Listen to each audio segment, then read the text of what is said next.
Sa bawat hampas ng bola, sa bawat galaw ng paa, nagsisimula ang paghubog ng isang atleta.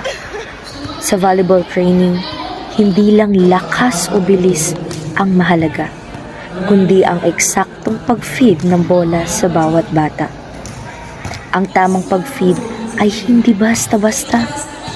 Ito ang pundasyon ng tamang timing, tamang posisyon, at tamang diskarte.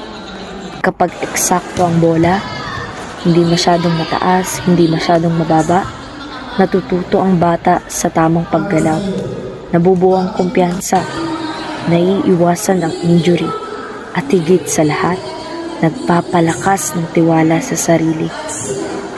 Hindi ito simpleng pagtapon ng bola. Ito ay pagbibigay ng oportunidad na matuto, magkamali, bumangon, at magtagumpay. Kaya sa bawat training, tandaan, ang eksaktong bola ay daan sa eksaktong pag-unlad.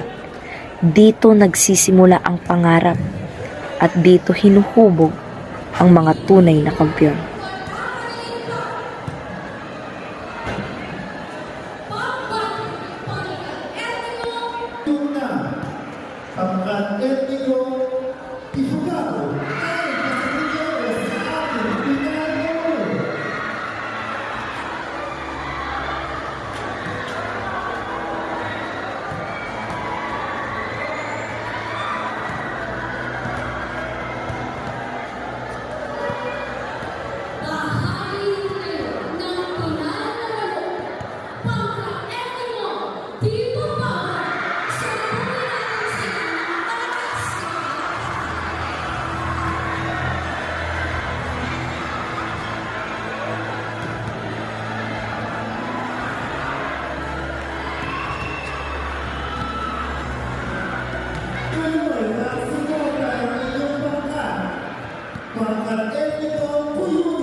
He